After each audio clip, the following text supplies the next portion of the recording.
मेरा नाम गिरिराज शर्मा है।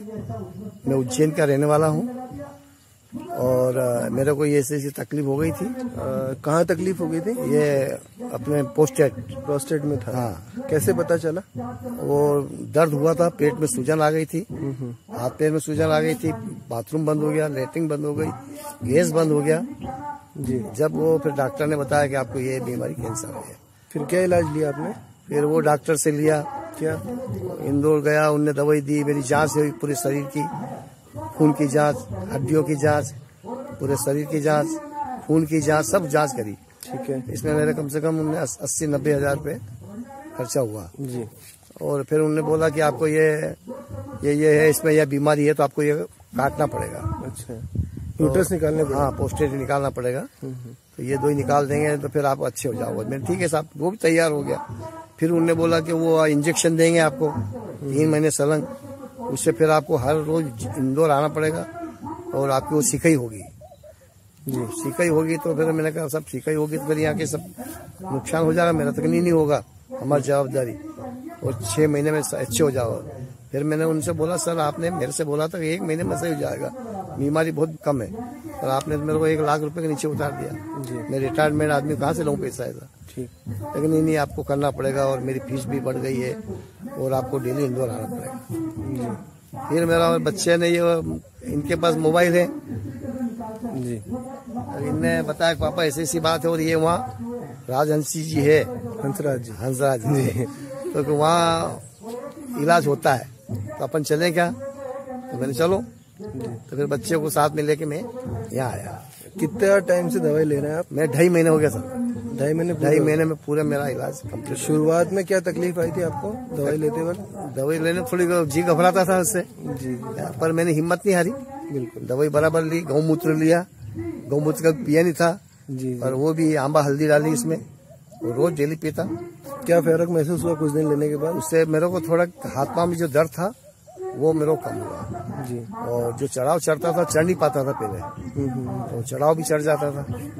1 महीने के अंदर मेरे को बहुत फुर्ती हुई जी।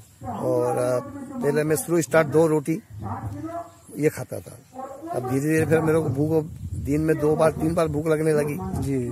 फिर मैंने बादाम वगैरह ये खाना चालू करा जी।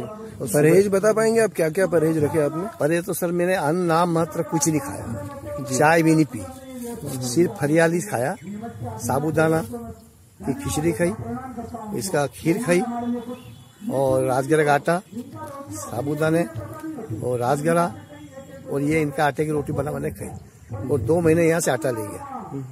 तो अभी आपको कैसे पता चला कि आप स्वस्थ हैं, आपको काफी फायदा? तो मेरे को शरीर में थोड़ा फुर्ती भी आ गई जी। अच्छा, घूमने जाता था तो थोड़ा पहले चलने की बनती थी, तो जोर जोर से अच्छा चलने भी लगा, हिम्मत भी बढ़ी मेरी जी। उस खकार आती थी वो निकलती थी, तो मैंने कहा चलो अपन हिम्मत मत आओ चलो। उससे मेरे को थोड़ी अंदर फुर्ती हुई तो मेरे को महसूस हुआ कि मैं कुछ अच्छा हुआ हूँ। तो फिर मैं 30 तारीख को जांच करवाई जी। डॉक्टर से उन्होंने कहा नहीं भैया आप रिपोर्ट अभी तो आपका 1 महीने जल्दी थोड़े अच्छे हो जाओगे आप। मैं साहब आपको क्या करना, आप तो मेरे को लिख के दे दीजिए और मैं जांच करा। जांच कराई तो उन्होंने कहा कि शाम को आ जाओ, पर मेरी हिम्मत नहीं पड़ी, क्या मालूम बीमार है, मैंने क्या मालूम ज्यादा होगा कम होगा। फिर दूसरे दिन गया और बच्चों से घर वाले सबसे छिपाया कि मैंने इनको देंगे, इनको भी टेंशन होगा। सही बात है। फिर दूसरे दिन गया चुपचाप, तो वो डॉक्टर साहब बड़े खुश हुए और एकदम मेरे को गले लगा लिया, बोले यार आपको बड़ा आश्चर्य हुआ कि इतनी जल्दी हमारी दवाई से आपको फर्क हो गया। अच्छा, आप एलोपैथी वालों को ये लगा कि आप उनकी दवाई से ठीक फायदा हो गया जी जी जी। अब मेरे मन में कहा, मेरे साहब आपकी दवाई से तो कुछ नहीं हुआ जी, उल्टा मेरे को टेंशन ही हुआ है बहुत। तो इस पीरियड में आपने एलोपैथी की दवाइयाँ भी ली थी? नहीं, इसके बाद ये दवाई का कुछ दवा नहीं जी जी। वो उनकी दवाई भी रखी है ऐसी, सिर्फ मैंने एलोरा वो रामदेव जी का ये नीम मिला था मेरे को कुछ टाइम, तो वो लिया और वो कहीं एक और हाँ नीम गिलोय, ये 2 शीशी खरीद के लाया जी बस, और बाकी फिर अपने इसमें से यहाँ से ले गया, तो ये बराबर 2.5 महीने तक लिया। तो यहाँ पे आश्रम पे कितना खर्चा हुआ आपका? अब मेरा क्या था, 1 चक्कर का 2-2.5 हजार का खर्चा हुआ। आने दवाइयों का पूछ रहा हूँ, दवाइयों का इलाज में? दवाई का मेरा 1 रुपया भी नहीं लगा, और बाहर जब किराया लगा मेरा खाली बस बाहर जब आपने एलोपैथी का लिया तो उसमें आपका कितना पैसा खर्च हुआ लगभग? मेरा को 90,000 रुपये खर्चा हुआ था। तो जो भी लोग नवग्रह आश्रम पर आना चाहते हैं, कुछ लोग ऐसे भी हैं जो यूट्यूब पे कहते हैं कि ये जो लोग यहाँ पे खड़े हैं या जिनका इंटरव्यू होता है वो फर्जी है, फेक है। नहीं, ऐसा कुछ? आपको कितने पैसे मिले नवग्रह आश्रम पर इंटरव्यू देने के लिए? पैसा नहीं मिला और ना मैं सर से कभी बात करी। अच्छा जी। उन्होंने बस ये यहाँ से सुन के ही मैंने उसके आधार पर ही दवाई ली। तो आपको लगता है कि हाँ, बहुत फायदा अगर इलाज सच्चे दिल से लिया जाए तो सच पेशेंट ठीक होता है? सच्चे दिल से, और ईश्वर को भी मन में याद रखो, बस ये है। और मैंने भी नाम लेना नहीं छोड़ा प्रभु का जी। और ये दवाई मेरे को बहुत फायदा करा। मेरे को इतनी जल्दी किसी दवाई से भी नहीं हुआ था। आजकल बड़ा बड़ा हॉस्पिटल भी लेते हैं, उसका फर्क नहीं पड़ा, तो इससे मेरा बहुत फर्क पड़ा।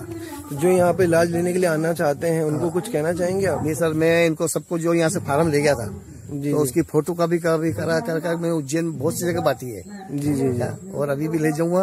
और सरकारी हॉस्पिटल है वहाँ बहुत मरीज है अच्छे से बेचारे गरीब, तो उनको भी बांटूंगा। और सबसे कहूँगा, मेरी विनती है कि आप ये इलाज करिए। ये इलाज कहीं भी नहीं है, ये इलाज करिए और मुफ्त में इलाज हो रहा है। कोई पैसा नहीं लग रहा, कुछ नहीं लग रहा कि आना जाना किराया लग रहा है खाली। और सब 1 लाख रुपए मेरे 8-15 दिन में खत्म हो गए। और यहाँ 2.5 महीने में मेरे क्या 6,000 रुपये खर्चा हुआ, वो भी आने किराया, बस का किराया। एक तरफ का 500 मेरे 1,000 इधर 1,000 भी आके, ऐसे करके हुआ। मेरा अकेले में तो 1,000 रुपये ही खर्चा हुआ। जी।